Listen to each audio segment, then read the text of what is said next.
up to a greater reality. To bring about, I indicate when I talk about black children and why I talk about a psychology of the black child. I mentioned the fact, as I mentioned earlier, that the history of black people are different, therefore the psychology of black people is different. Consequently, if you're going to understand the psychology of black children, you have to understand the history of black people. And therefore, as I stated to you earlier, you cannot go into European psychology to deal with the psychology of black children. That's one reason why I wrote the developmental psychology of the black child. The other reason, of course, was the fact that the black child's body is not a duplicate of the European child's body. We are not colored people who are merely different according to the color of our skin. There's more to it than that, ladies and gentlemen. Your children represent the oldest race on this earth, the mother and father of all other of the races. They represent, as I told you earlier, that total history of their bodies as such. So they are not duplicates of white children. Under other circumstances, I pointed out how they're born intellectually more advanced than is the white child. They do things on their first day of life, the second day of life, that it takes a white child 6 or more months to do. They come out with the brain that, if you test it through EEG and other methods, demonstrates very clearly that they're more intellectually advanced than those of white children.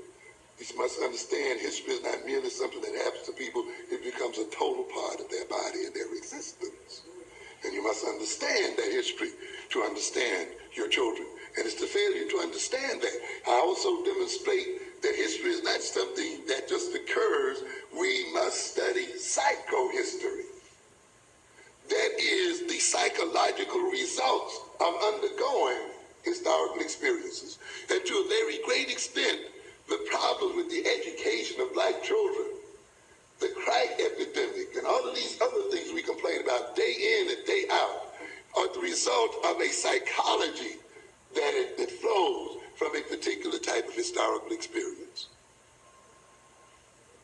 You have a school system that is based upon the psychology of white children and white people. And you're trying then to educate your children on the basis of that system. They are bound to fail.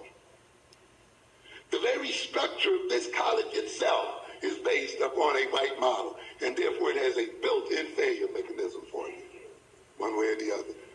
Because you don't understand that your historical experience has changed the very way you think. Your very style of thinking, your very style of learning, your very style of relating one to the other has been transformed by your historical experience. Must understand. When you go into your psychology classes, you must understand that in order for the European to maintain his rulership over the world, even though he's 10% of the world's population, he must keep black people in a particular state of mind. It is necessary that you be backwards. It is necessary that this room be as sparsely attended today as it is with the College of the South.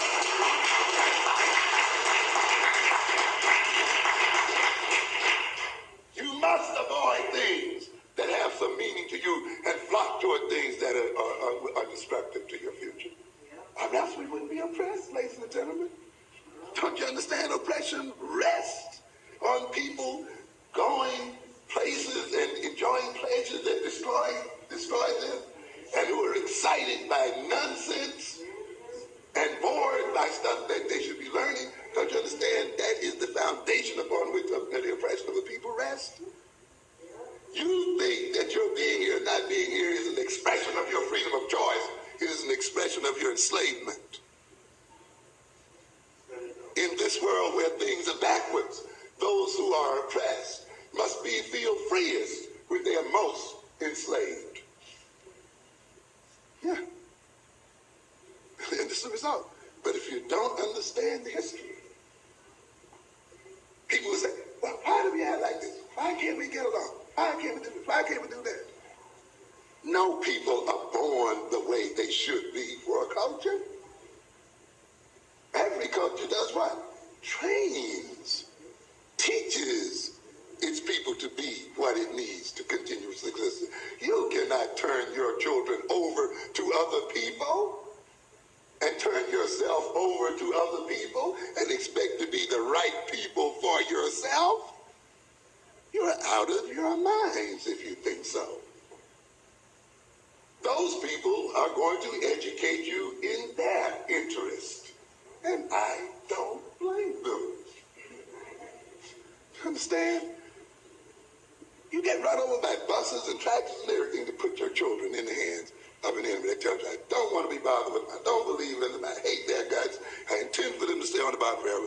And you just make all kinds of sacrifices to push them in there. And then you want, they can't read, they can't write, they're so misbehaving. Don't you know you have to be in that position if you're to be ruled over? You think it's going to be the other way around? But somehow we try again and again to accomplish the same thing by the same failing means. Don't you know that is the premier sign of neurotic behavior? Doing the same thing over and over again, despite the fact that it fails time and time again, and your only solution is to try it harder and harder and harder. That's just the essence of neurotic behavior. And yet we fall for it. Every maladjusted characteristic that you find in the black personality, the inability to get along one with the other, the inability to be reliable in our relationships one to the other, the inability to trust each other, you see, the inability to really love each other well and deeply, the lack of self-confidence, the lack of self-acceptance, the rush we get from buying from other people other than ourselves and so forth. All of those things have been implanted in the personality, and they serve economic functions. When we get ready to create revolution, we must redefine the world, redefine words. There is no way around it. In Genesis, we see Adam being given the power to name things. Through being given the power to name things, he is given dominion. There's a connection between naming and dominion, between naming and bringing into reality. When we permit another people to name and define, we permit another people to gain dominion and control over us. The languages that people learn to speak are most frequently directly related to the power relations between them. Many people will now learn Japanese for a while. They learn Russian for a while. They learn German, Latin, etc. Why? Because these people who speak or spoke those languages were or are in ascendance or in power at that or this time. There is no good English or bad English, good language or bad language. There is language that's connected to power. People tend to learn first after their native tongue, whatever language is spoken by the people in power. There's a connection between the capacity to have other people speak your language and to call things by the names you give them, and power. If we wish to assume power, then we must assume the capacity to name and define things. The psychology of a culture is to a great extent a symbolic precipitant of the kinds of experiences forced upon a group of people by their history. We must recognize the intimate relationship between culture, history, and personality. If we don't know our history, then we don't know our personality. And if the only history we know is other people's history, then our personality thus has been created by that history. We must recognize this in the case of European history. It is not so much that we know European history, because 90% of us don't know European history and I have not read it, but that we are left with some image of it, some residue of it, that we have a sense of it. It is all the hegemonic European needs to begin to dominate and control non-European people. I'm going to look briefly at European history as mythology and propaganda, and as the creator of personality, which it is. It is mythology. European mythology, European hallucination can only work against us if there's an absence of contact with reality, an absence of knowledge of African history. We hallucinate every night. These hallucinations are called dreams, and they occur at the point where we become detached from reality. We maintain our mental balance and sense of self by input of the senses. It is necessary that for human beings to maintain sanity, that they receive random input and changing input from the world. This is why we suffer so much where we are placed in solitary confinement, where we can't see or hear anything. We may begin to have visions and hallucinations as a result thereof. There, there are what we call desensitization experiments. Some of us might have gotten a chance to see the movie Altered States that speaks to this kind of experience where you remove a person's capacity to see, feel, hear, touch, and so forth. Very peculiar things happen to the mind. Hallucinations begin to occur. Orientation is lost. The individual becomes imbalanced because the information is normally used to maintain mental equilibrium is absent. We are in a similar state when we are asleep and the mind creates its own reality, its own movie show, and we watch it through the night. Often we don't know we are in an unreal world until we wake up the next morning. Mythology and hallucination, such as those European history represents, can take us where it has taken us only as the result only as the result of the fact that we are not in touch with reality, not in touch with our African history in a realistic sense. European history is written in such a way or projected in such a way that we become detached and disconnected from the reality that maintains our sanity, maintains our balance and orientation. We can then fall victim to created visions and hallucinations, delusions, and illusions.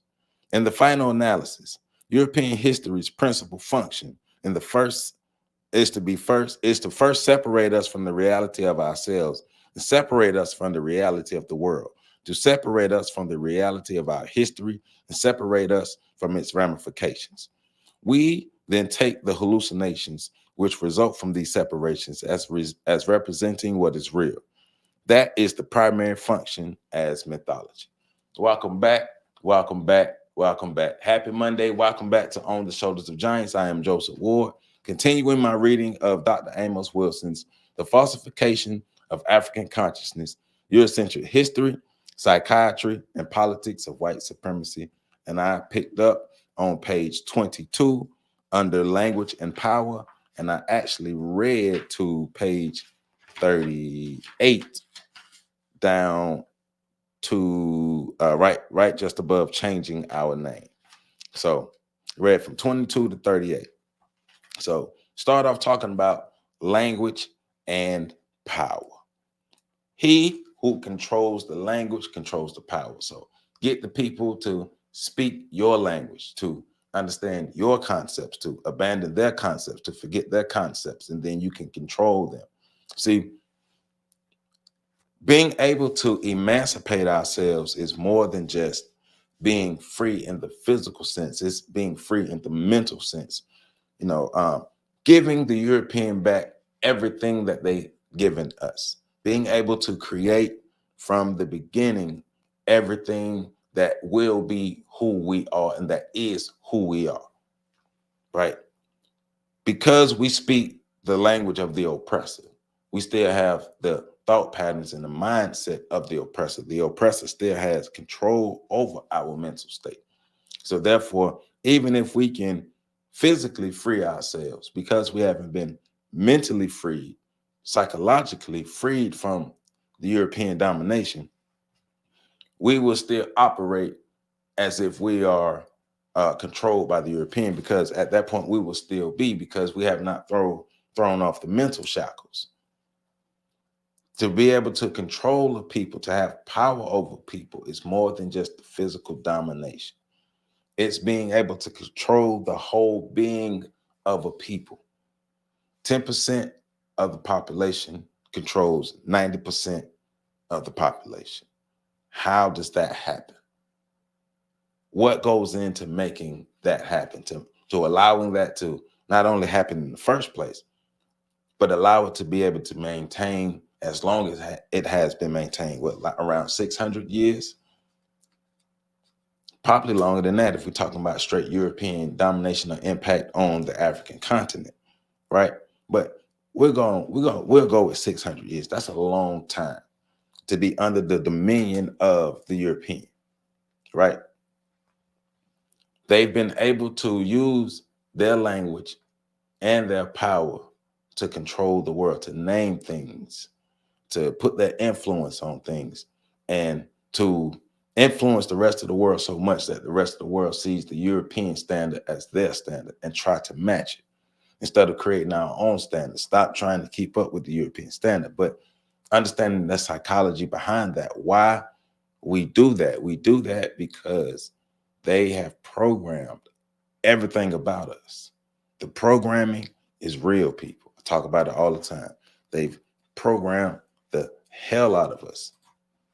Now we think, walk, talk, sleep, act like all of our behavior is Eurocentric. All of our behavior is Eurocentric. So we have to be able to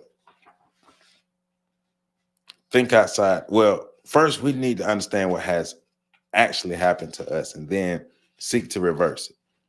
And that's when Dr. Wilson gets into the history as mythology, the power of history, the power of telling one story, the power of knowing your story, the power of being able to implant your experiences and your history into the minds of another people, and even implant it to the point to where the oppressed people are not really interested in history at all. And that's one of the main things that Dr. Wilson is getting at in this section of the book is our disinterest in history leads to our continued subjugation to European history. Because we refuse to learn it, we don't understand it. And because we don't understand it, we continue to fall victim to it. History is powerful. Knowing your history is powerful. I never understand. I understand, but it always. Well, let me change my words. I now understand. I didn't understand in the past. I now understand, but it still irks me that Black people in abundance say that they're not interested in history. They're not, and particularly, they're not interested in Black history. They're not interested in history at all. And I'm like, history is where all the information is. History is where the story is. History is the why. It's the how, the who, the when, the where. Like all of those answers are in the history. But because we have this interest in history, we're still victimized by the history. We are still under the subjugation of the history, thus being under the subjugation of the white supremacists. The Eurocentric tricks have worked. The Eurocentric tactics have worked. This is one of the reasons why the 10% controls the 90%. They control the language. They control the thought processes. They control the psychology. They control the history. They control everything. They control our behavior. All right, so let's pick back up. Page 24. I'm starting off where it says, from the first day a reporter asked. All right. From the first day a reporter asked the first tough question of a governing official, there has been a debate about whether government has the right to lie. It does. And in certain circumstances, government not only has the right, but the positive obligation to lie. This is stated by Jody Powell, who served under former President Jimmy Carter as a press secretary in his book, The Other Side of the Story. A very interesting admission. Many have heard me say that Europeans, who compose 10% of the world's population, can only rule over 90% by lying, by deceit, and force. The only way that we can be in the condition we are in as a people is to believe the lies. Our mentality has been reversed and our behavior made backwards because we take the lie for the truth and the truth for the lie. A small minority of the world can only rule by making backwards the mentality of the large majority. It makes mentally backwards the large majority by reversing the truth, creating lies, and getting the majority to believe the lies that it creates. Power honestly admitted it. European historiography lies in many ways. It even lies when telling the truth. An effective propagandist doesn't want to tell too many big lies, too many obvious lies. He wants to tell the truth in a sort of way that gets him what he wants to go, gets him where he wants to go. We have to recognize that European history writing is an institution the way any other discipline is an institution. And the function of institutions in any oppressive society is to maintain the status quo.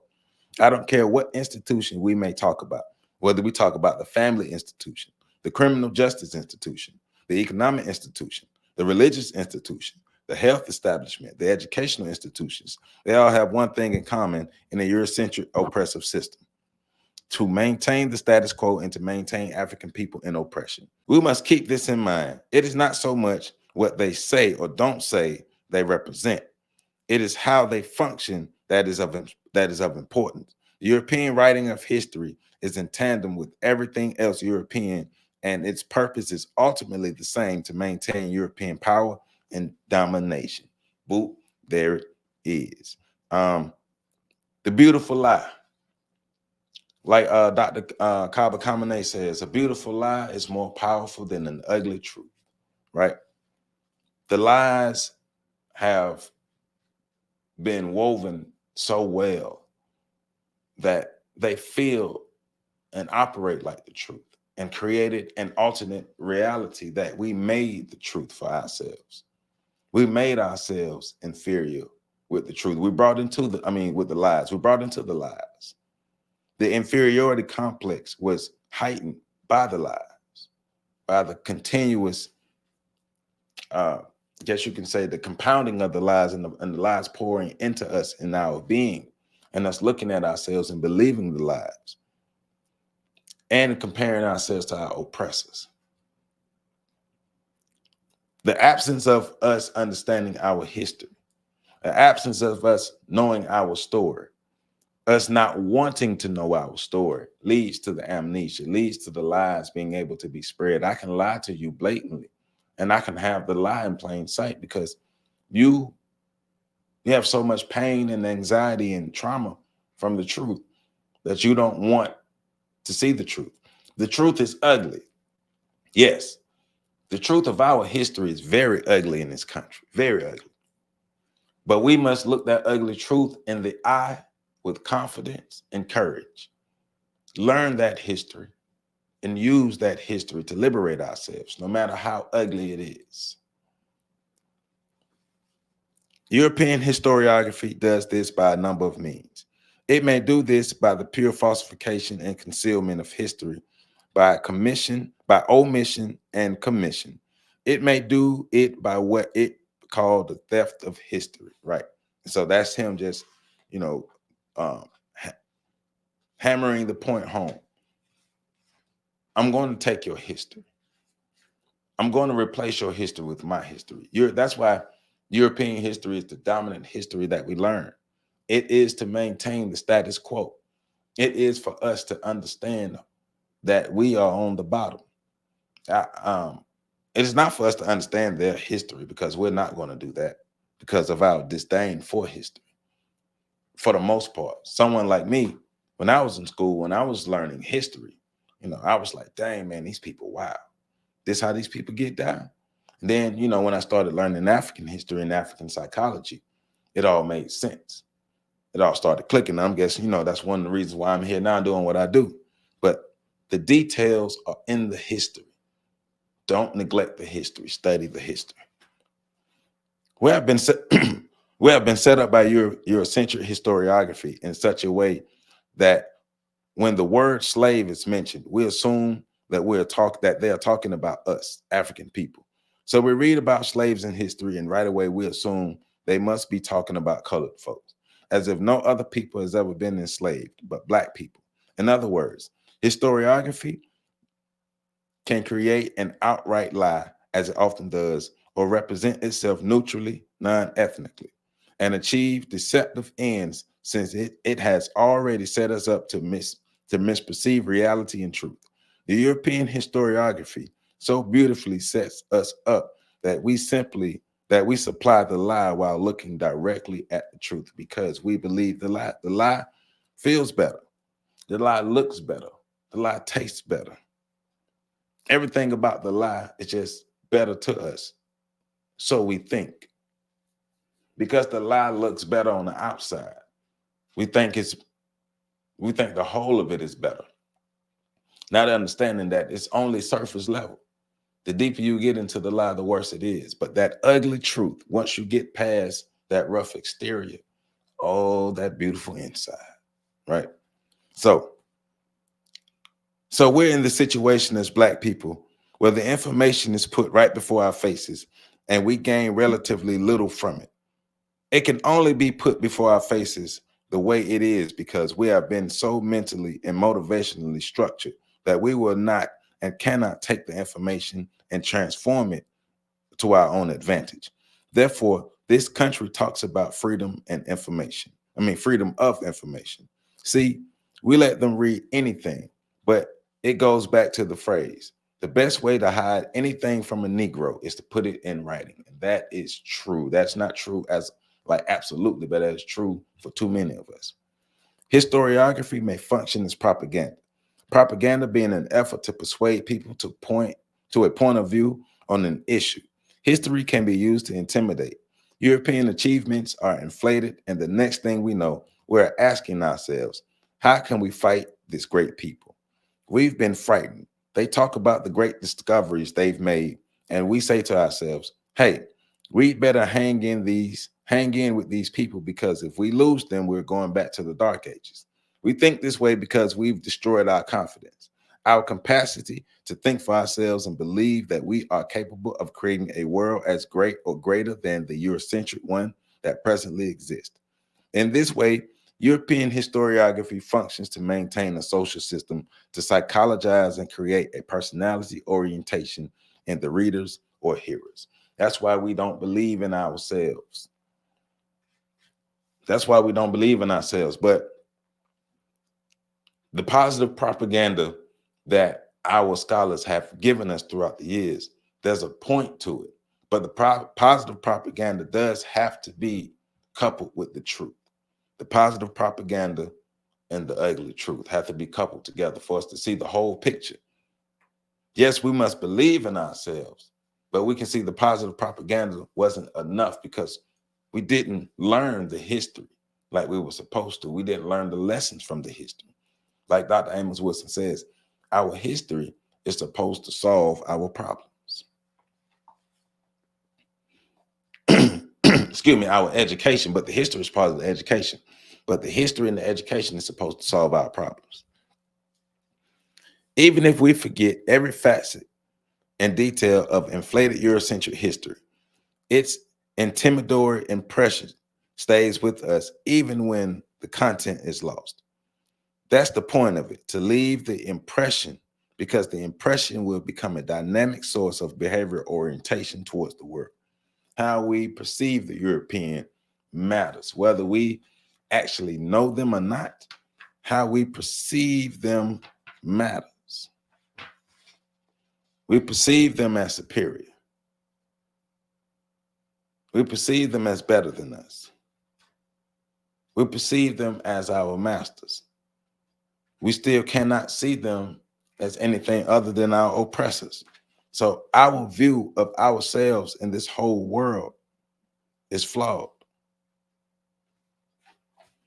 The European projection of history not only serves to drive out and repress truth, but also to maintain the inflated European ego. Therefore, truthful history is not seen as a correction of his history, but as a direct attack against his ego, status, and position in the world. That's why African-centered history is reacted to with such great anxiety. That's why almost everything African is reacted to with alarm. But it is only through Africanness, only through the projection of the truth of Africanness, that our freedom can be attained as a people and European domination brought to an end. We have to see ourselves as more than just the oppressed. We have to see ourselves as more than just within the system of white supremacy. We have to see ourselves as creators. We have to see ourselves as rulers. We have to see ourselves as having dominion and autonomy over ourselves within this space that we call reality, this time and space, where we are in this world right now. We can gain as much control over our lives as we choose to, but that's the choice that we have to make. But we do also, well, first we have to choose to change the programming. And until we choose to change the programming, a lot of our gains that we could have would be lost. Whether a mythology is perceived as true or false is sociologically unimportant. Some blacks will debate Elijah Muhammad's view of the world. And this is important because this is pertaining to me as well. About the white man being the devil, of course, the Negro who doesn't want to do anything else and to define anything. Edit at 29, edit at 29, edit at 29. Whether a mythology is perceived as true or false is sociologically unimportant. Some blacks will debate Elijah Muhammad's view of the world about the white man being the devil. Of course, the Negro who doesn't want to do anything gets into the fine points of that. He's very careful to distinguish the good ones from the bad ones and the ones in between. He has a graduated measuring rod he has a graduated measuring rod. He works them out by degrees. But when the white man enforces segregation down south, the good black folks and the bad black folks sat right in the back of the bus. It didn't matter. The mythology didn't differentiate. You're black, get back. That's the deal, you're bad. The function was not that of telling truth. The idea was how the mythology, i.e., all blacks are bad, helped maintain the racial status quo. The idea is not whether whites are devils or angels, but what would happen if we dealt with whites as if they were devils? How would that transform our situation as a people? How would that transform our behavior? Would it motivate us? Would it move us closer to transform our behavior as a people? Would it move us closer to doing for self? Would it move us closer to controlling our destinies, our own behaviors, gaining control of our economies and our nations? Would it move us from being manipulated and being used by another system? It is not about truth alone. It's about self-control. It's about gaining power. It's about being able to project and advance our survival.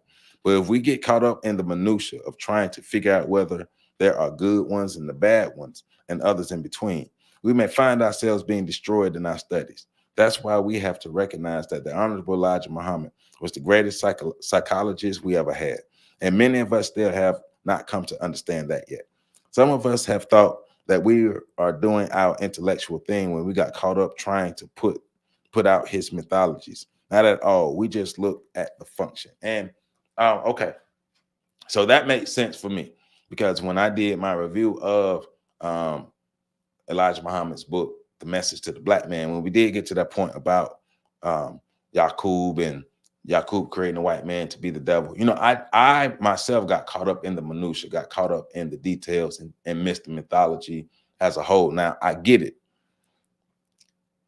We have to look at white people as a whole, a specific way for us to move a specific way. I get it. And I can admit that I got bogged down in the minutia. So I forgot I missed the overall purpose of what he was saying. So I can admit that. I can surely admit that. But Dr. Amos Wilson makes a great point about understanding the mythology as a whole. What is the function of the mythology? What is it? What is the purpose of it? Why is it given to us? Why do we need to look at white people as a whole as our enemy? It goes back to the analogy Muhammad Ali had about the 1,000 snakes. 1,000 rattlesnakes coming to your door. 100 of those 1,000 snakes coming. 900 rattlesnakes. 100 of those snakes are not poisonous. 100 of those snakes are on your side. Do you let all the snakes in and distinguish which ones are on your side and which ones aren't? Or do you leave all of them out? So that's where we have to look at it as far as understanding the mythology.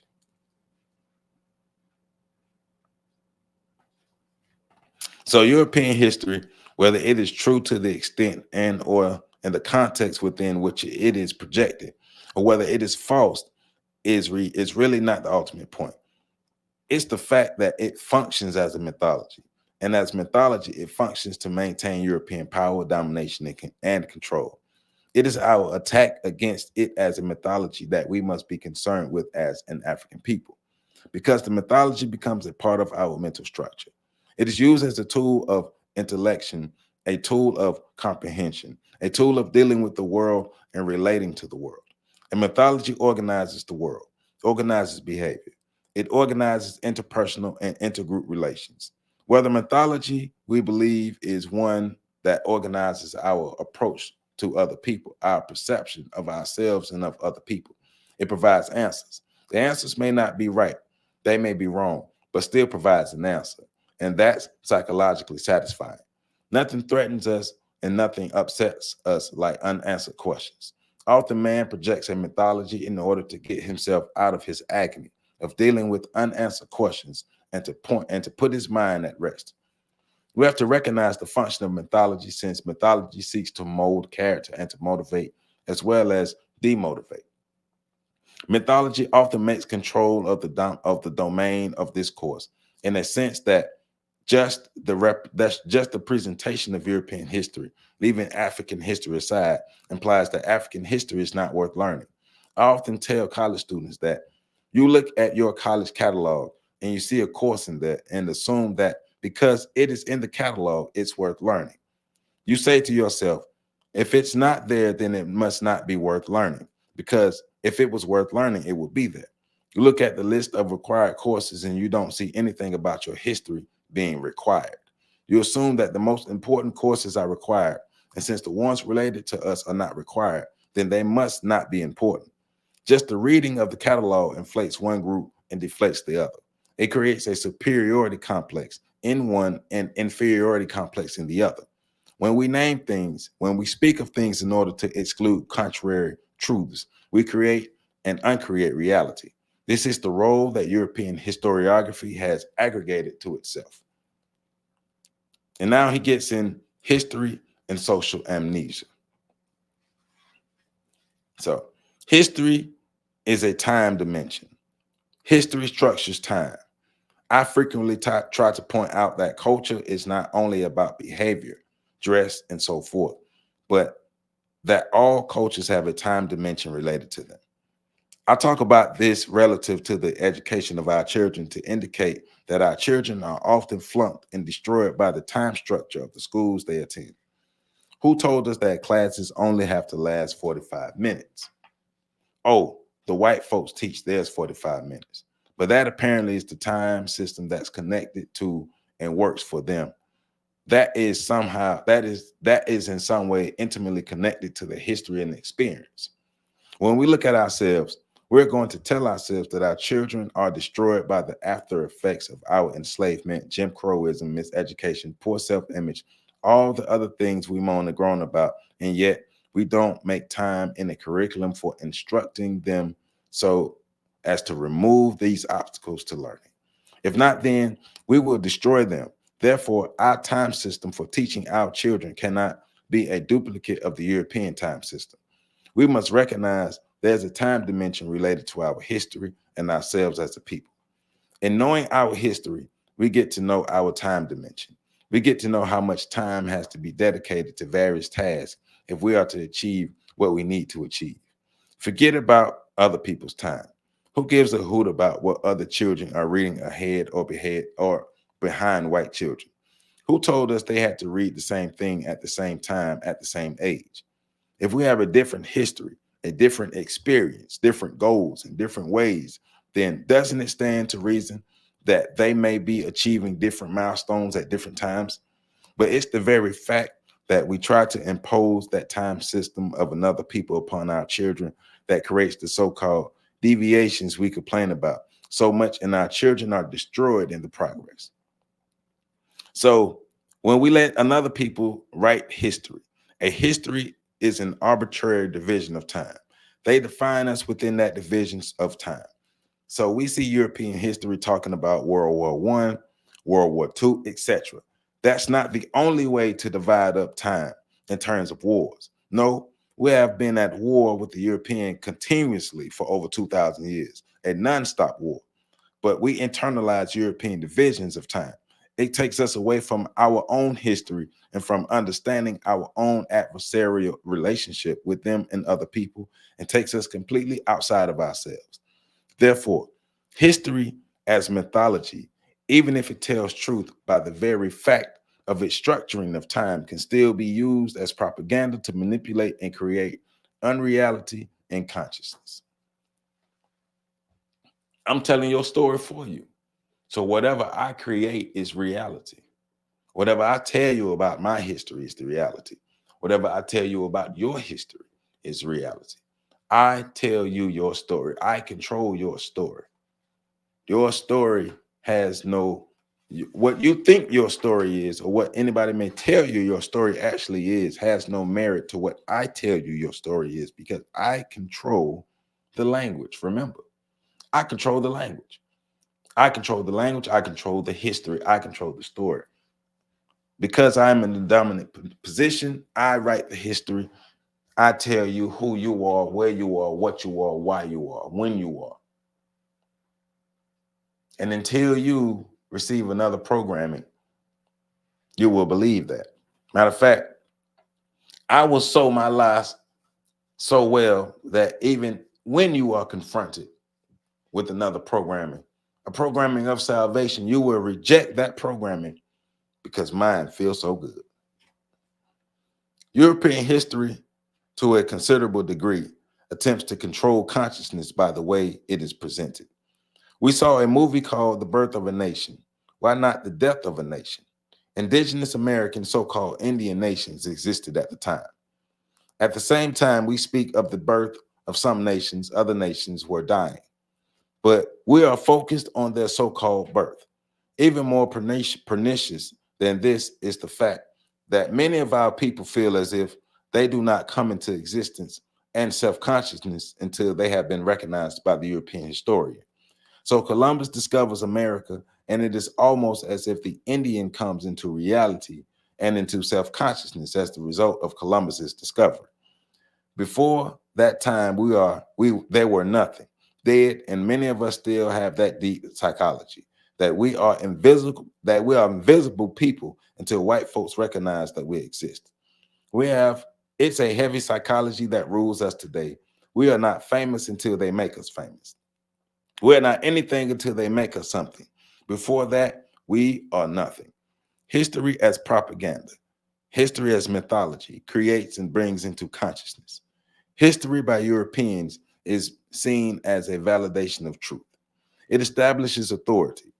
It's a puzzling situation, as I've often pointed out to my students, that we use as arbiters of truth those who have lied to us the most. These are the kinds of contradictions that keep us crazy, and they are widespread. Consequently, we can only feel it is truth when it comes out of the European historical mouth solely, which is horrible. But we understand that they have the programming behind us, so that's why we believe their stories. We believe that they're the only ones who are worthy of telling the stories. Simply because we choose to forget a traumatic event, simply because we choose not to learn of traumatic history, and the history that may make us feel ashamed, does not mean that the history is not controlling our behavior, as I stated earlier. Simply because we don't know our history and may not have heard of it, does not mean that the history does not control our behavior. One of the most profound things that we've learned in psychology is that the most powerful forces that shape human behavior are those factors that are consciously not remembered by human beings and that are unknown by the person. Those are experiences the individual can swear he's never had. That is one of the paradoxes of human behavior, that the very things we shape, that the very things that shape us and make us behave the way we do, see the world the way we see it, and relate to the people the way we relate to them, are those things that occurred in our lives at points we cannot remember or recall.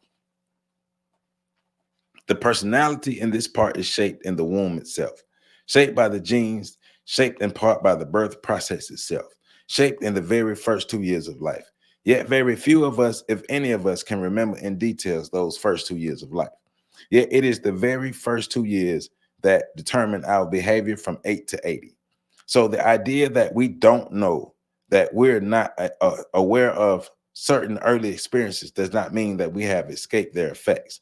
In fact, it puts us more profoundly under the influence of these unknown forces. Amnesia is a state where a person seeks unconsciously to forget aspects of his or her past life of his past life because apparently those aspects are painful and therefore the individual seeks to rid himself of them. Consequently, by ridding himself of his conscious remembrance of painful experiences, he seeks to rid himself of anxieties and fears connected with them. He may then succeed in forgetting these experiences completely to the point where he cannot recall them. But this does not mean that those experiences do not continue to operate within his personality. Understanding what shapes us, understanding what motivates us, understanding what moves us, understanding the drive behind us, understanding our own personal whys. It's deeper than we thought. There are those of us who are made ashamed of our history of enslavement, who are made ashamed by the distorted presentation of African history, which is why European distorts it and presents it in the way he does. Are made to think that prior to slavery, we were essentially culturally invisible and savage and only achieved visibility and civility when the European came on the scene. Many of us attempt to repress any knowledge of our African slave experience, but we should heed the fact that a person and people who suffer from social amnesia live lives that are determined by fear, anxiety, terror, and trauma. When we attempt to escape our history because we're afraid of it, when we escape knowledge because it terrifies and makes us feel ashamed, then it is terror and fear and shame that determines our lives.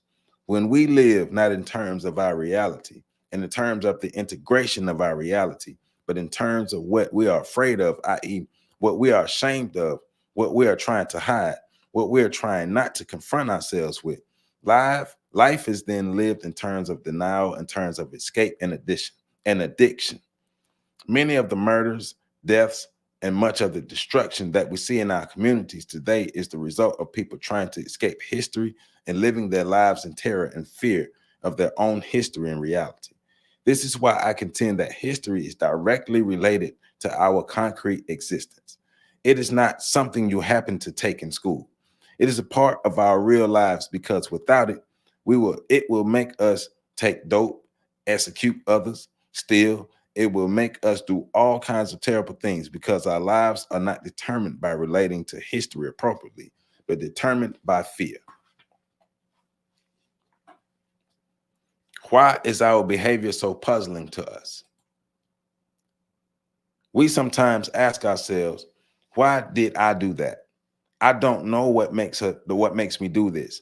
Here's behavior flowing out from our own mind and personality, and we don't know its sources. It means that we become a puzzlement to ourselves, the ones we think that we should understand the best. Often other people can understand us better than we can understand ourselves.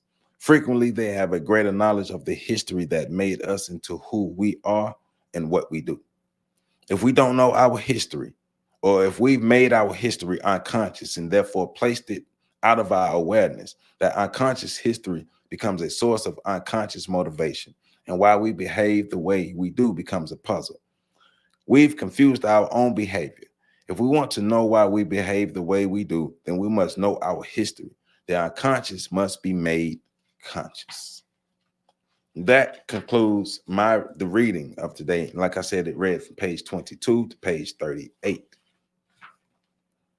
Page 22 to page 38.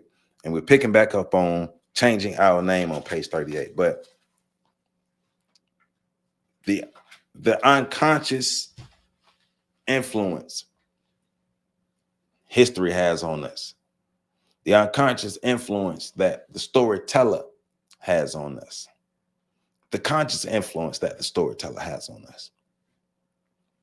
Like it says, the falsification of African consciousness. Our consciousness is falsified because we're given the consciousness of the European. And we fight to maintain the consciousness of the European. Once again, the beautiful lie versus the ugly truth. The mind of the European has become comfortable to us.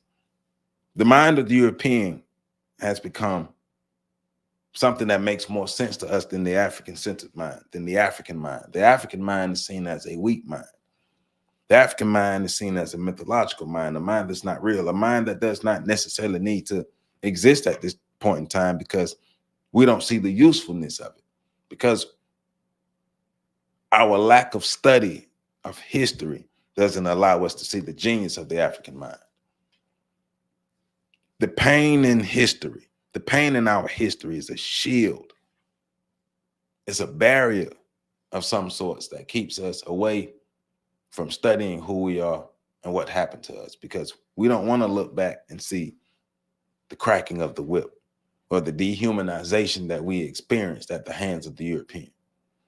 And I get it, because we don't want to be the ones who bogging ourselves down with trauma over and over and over, but we have to be able to look at what happened to us and take a critical look and see how it shaped our psychology, shaped our consciousness, shaped our personality, shaped the way we actually behave. Why do we want to be a part of the European system so bad? Because we see it as our salvation. An absence of the knowledge of who we are and what we are led us to this point, to where we are now, and believing that the only way we could be powerful, the only way we could be recognized, the only way we can have salvation, the only way we can have success and be great is through the vehicles of the European. Until we value our Africanness, the oppression will continue. Hey, like, comment, share, subscribe. If you haven't subscribed, please subscribe, like, comment, share. In about a day or two, I'll be able to change the name of the channel back to On the Shoulders of Giants, because the 14 days have been up. So we'll be able to get that back. This is, once again, this is not debate news. This is On the Shoulders of Giants, and we are continuing rocking and rolling. And if you haven't gotten your copy of The Falsification of African Consciousness, check the link in the bio. I mean, the link in the description, the Amazon influencer link. Check that link. You can get your copy of The Falsification of African Consciousness and support On the Shoulders of Giants at the same time. Remember, my African History School is up and running. The kids and I and the parents are doing amazing things. And well, I have some video, some footage and stuff to show you all in a little bit, but I love what I'm doing. I love the channel. I love you all. Let's keep this going. Let's keep learning. Let's keep growing. Let's educate ourselves. Let's emancipate ourselves. Let's free ourselves. Let's liberate ourselves. Let's become powerful people. Love y'all.